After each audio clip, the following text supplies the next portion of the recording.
मैं किसी से भीख नहीं मांगता हूं, मैं किसी से बात नहीं करता हूं, मैं किसी को फायदा नहीं पहुंचाता हूं। अगर किसी दिन मैं यहां से उठकर उनके पास चला जाता हूं तो उन्हें थोड़ी तकलीफ होती है, मुझसे घिन आती है।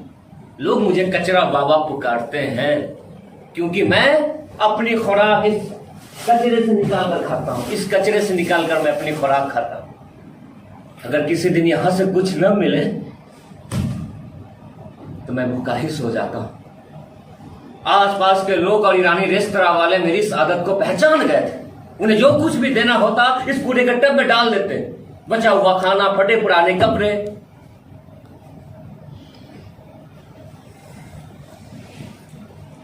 शुरू में मुझे आवारा कुत्तों ने बहुत परेशान किया। फिर मैंने उसे मार मार कर यहां से भगा दिया और कूड़ेदान पर कब्जा कर लिया, जैसे अंग्रेजों ने भारत पर किया था।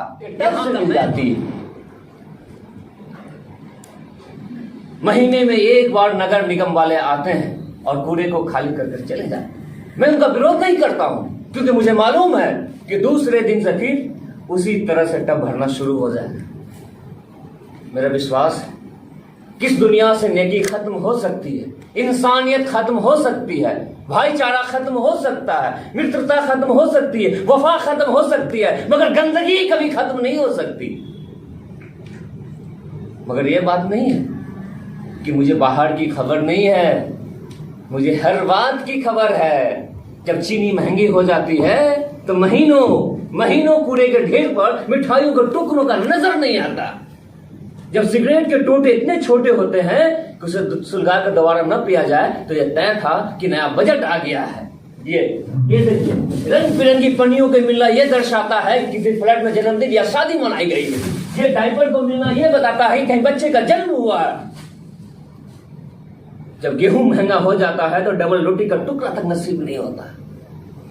मुझे स्त्रियों की गुप्त रोग से लेकर तृतीय महायुद्ध तक की सारी जानकारी इस कूड़े के टब से मिल जाती है।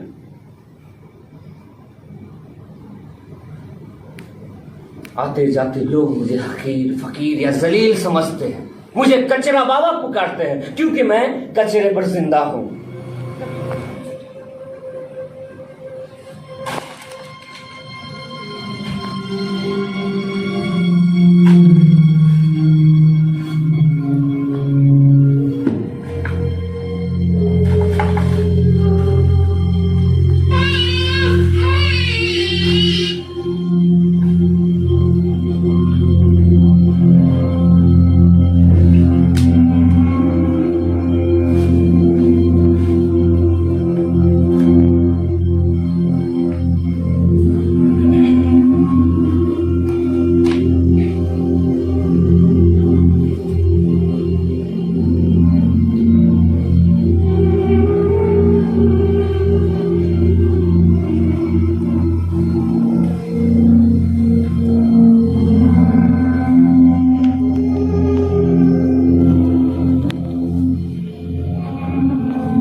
कौन है वहां?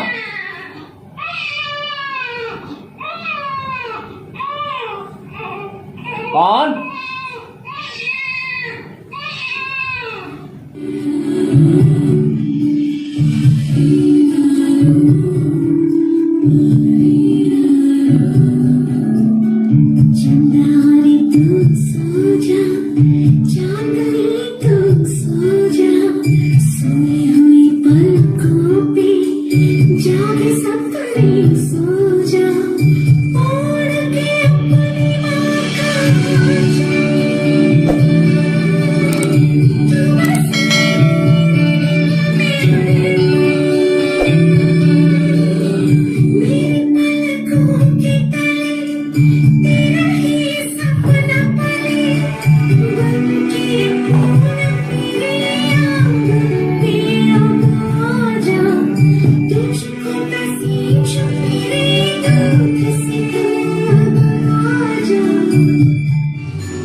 कौन हो तुम? कौन है तुम्हारे अम्मी अब्बू? बोलो बोलो बोलो। नहीं मालूम है? क्या? मैं कचरा बाबा। मैं कचरा बाबा हूँ। मैं यहीं पर रहता हूँ वर्षों से। क्या? तुम मेरे बारे में जानना चाहते हो? आज तक तो किसी ने नहीं पूछा। तुम क्यों पूछ रहे हो? अच्छा ठीक है। मैं अपनी बारे में बताता हूँ। तुम चुपचाप लेटे रहो। रोना नहीं, बिल्कुल भी नहीं। लेटे रहोगे ना? लेटे रहो। ठंड भी है। शुरू करूं। मुझे तो बहुत कुछ याद भी नहीं है। जन्म, माँ बाप, पढ़ाई लिखाई, खेल कूद, कुछ भी याद नहीं है। मेरी जिंदगी के बहुत से पन्ने फट चुके हैं। मुझे आखिरी बात बस यही याद है, जब मैं अस्पताल से बाहर निकला तो मेरी टांगें कांप रही थी। मेरा सारा शरीर भींगी हुई रुई का बना हुआ मालूम हो रहा था। बदन पके फोड़े सा दुख रहा था। आंखों के आगे अंधेरा सा मालूम हो रहा था। मेरा जी चलने को नहीं चाहता था, वहीं फुटपाथ पर बैठ जाने को चाहता था। ये बात कुछ वर्षों पहले की है, जब मैं एक कारखाने में काम करता था। उस दौरान मेरे पेट में दर्द हुआ। अस्पताल जाने पर मालूम हुआ कि मेरा एक गुर्दा खराब हो चुका है, उसे बदलना होगा। मेरी पत्नी लाजो ने मुझे अपना एक गुर्दा मुझे देने की जिद की, पर मैं नहीं माना। मैंने सुना था कि इंसान एक गुर्दे के सहारे भी जिंदा रह सकता है। शायद ईश्वर जानता था कि मेरा एक गुर्दा खराब होने वाला है, इसीलिए उसने 2 गुर्दे बनाए। लोग समझते हैं कि जेवर स्त्री की सुंदरता बढ़ाने के लिए होते हैं। नहीं, वो तो किसी दूसरे की दर्द की दवा होते हैं।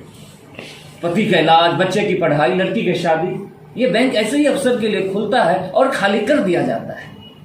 औरत तो उस जेवर की रखवाली होती है जो जिंदगी में मुश्किल से 6 से 7 बार उसे पहनने का सौभाग्य मिलता है। लाजो दिन रात मेरी सेवा में लगी रहती। भाग दौड़ की वजह से वो काफी दुबली हो गई। एक बार कुछ दिनों तक अस्पताल नहीं है। पता चला कि उस दिन रात की कड़ी मेहनत और भाग दौड़ की वजह से उसका बच्चा नष्ट हो गया। ठीक ही तो था। एक बीमार बाप और बेरोजगार और उसकी बेपनाह गरीबी को देखकर बच्चे ने सटक लेने में ही अक्लमंदी समझी। सुनो, ये टॉनिक पियो और अच्छा खाना खाओ, तुम बिल्कुल स्वस्थ हो जाओगे। अब तुम्हें यहां रहने की जरूरत नहीं है, अब घर जाओ। मगर वो डॉक्टर जानता था कि वो झूठ बोल रहा है, पर वो करता भी क्या। सरकारी अस्पतालों में जगह कम होती है और रोज मरीजों की तादाद बढ़ती ही जाती है। एक रोगी को अधिक दिनों तक रखना बर्दाश्त नहीं किया जाता, खासतौर पर तब जब रोगी से मिलने के लिए कोई नहीं आए और वार्ड बॉय से लेकर कंपाउंडर तक को बख्शिश न मिले। मैं ये बात समझता था, इसीलिए मैंने बस इतना ही कहा था, डॉक्टर साहब, मुझसे चला नहीं जा रहा है डॉक्टर साहब। डॉक्टर ने कहा, कोई बात नहीं, तुम घर जाओ, तुम्हारी पत्नी सेवा करेगी तो तुम फिर से पहले जैसे तंदुरुस्त हो जाओगे। घर, पर मेरा घर है कहां?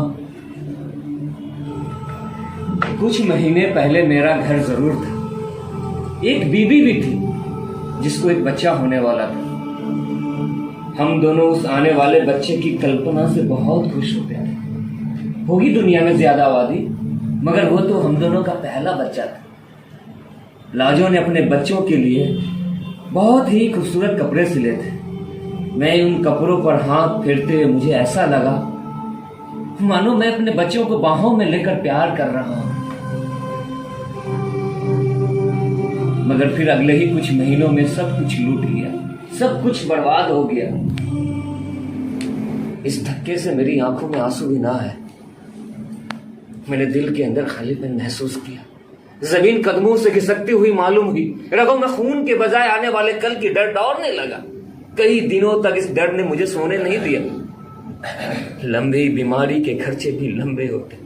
धीरे धीरे घर की हर कीमती चीज चली गई, मगर लाजो ने हिम्मत नहीं हारी।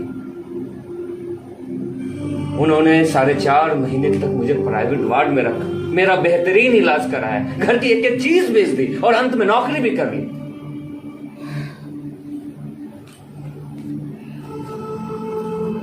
लाजो एक बड़े फर्म में नौकर हो गई थी। चूंकि ज्यादा पढ़ी लिखी नहीं थी, इसीलिए उसे महीने के 250 रुपए मिलते थे। एक दिन लाजो अपने मालिक को साथ लेकर अस्पताल आ गई। उसके मालिक ने मुझसे कहा, यह लड़की बहुत समझदार है, बहुत जल्दी ही काम सीख गई है। तुम जल्दी से स्वस्थ हो जाओ, फिर मैं तुम्हें भी काम पर रख लूंगा।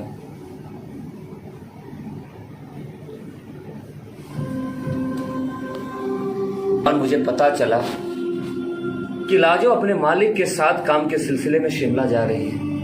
क्या तुम शिमला जा रही हो? 2 दिन बाद मेरा ऑपरेशन है। मैं यहां बिल्कुल अकेले हूं। ठीक है, जाओ। जब फर्म के मालिक अस्पताल से जाने लगा तो लाजो भी उसके साथ चली गई। मैंने महसूस किया था कि लाजो के चाल में एक अजीब खुददारी सी है। उसका जिस्म किसी फूलदार डाल की तरह लचक रहा था। जाते वक्त उसके मालिक ने लाजो के लिए एक हाथ से दरवाजा खोला, दूसरे हाथ से लाजो की कमर को पकड़ा। मुझे पहले हाथ की हरकत तो भली मालूम पड़ी, मालूम नहीं होता। फिर यह भी तो हो सकता है कि मुझे धोखा हुआ हो, केवल एक भ्रम। इसलिए मैंने इत्मीनान से अपनी आंखें बंद कर ली और नरम नरम तकियों पर सर टिकाकर ग्लूकोज के इंजेक्शन का इंतजार करने लगा।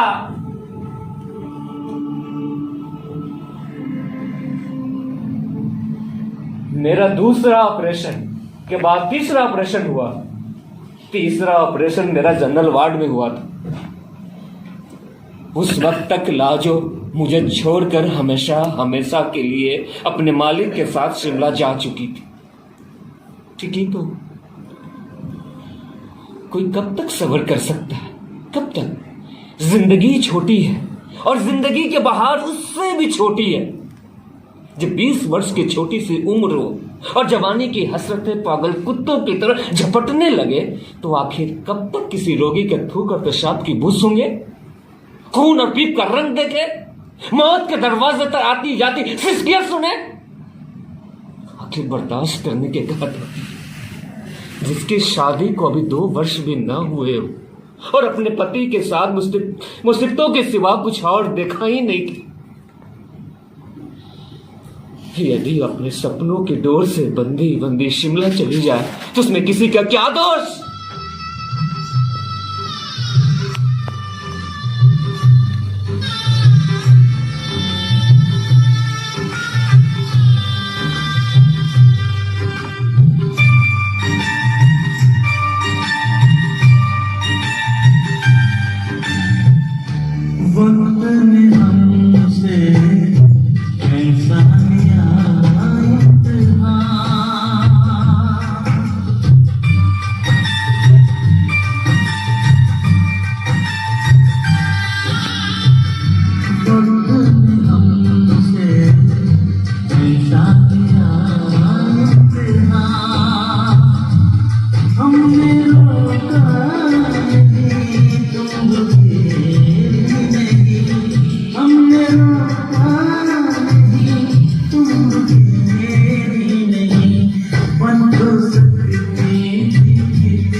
मैंने ये सब डॉक्टर से नहीं कहा।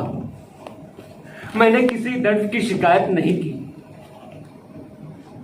मैंने ये भी नहीं कहा कि डॉक्टर साहब मैं इस अस्पताल से निकलकर कहां जाऊं।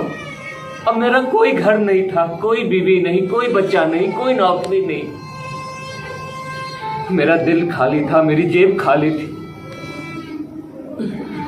और मेरे सामने एक खाली सपाट भविष्य था। मैंने बस इतना ही कहा, डॉक्टर साहब मुझसे चला नहीं जा रहा है, डॉक्टर साहब मुझसे चला नहीं जा रहा।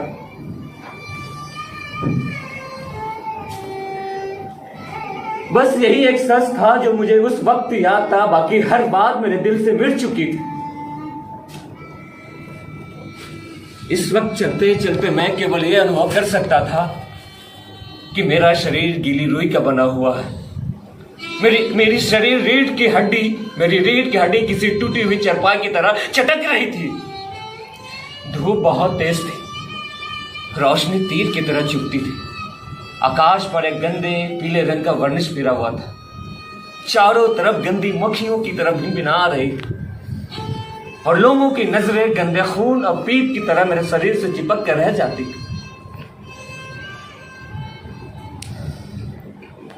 मुझे अपनी मां की याद आई जो मर चुकी थी। मेरा बाप याद आया जो मर चुका था। मेरा भाई याद आया जो अफ्रीका में था। सन एक ट्राम मेरे करीब से गुजरने लगी। ट्राम की छड़, ट्राम की तार मानो घिसटती हुई मुझे लगता था कि मेरे जिस्म के अंदर घुसती चली जा रही हूं। मैं पूरी ट्राम को अपने जिस्म के अंदर चलते हुए महसूस कर सकता था। मुझे ऐसा लगा जैसे मैं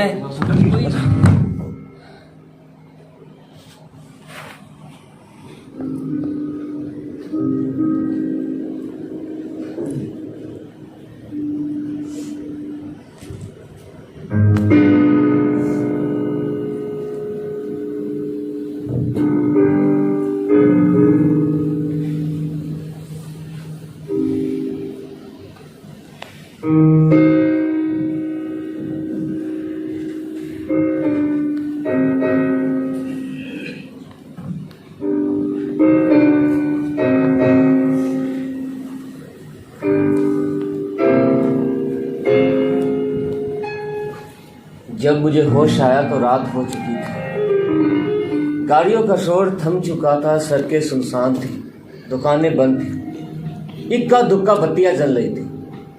मैं एक दीवार के सहारे बैठ गया और आंखें बंद करके सोचा कि मैं किसी दयालु समंदर के पानी में डूब रहा हूं। मगर इस अनुभव से मैं अपने आप को कुछ पलों तक ही धोखा दे सका, क्योंकि मुझे अब सख्त भूख लग रही थी।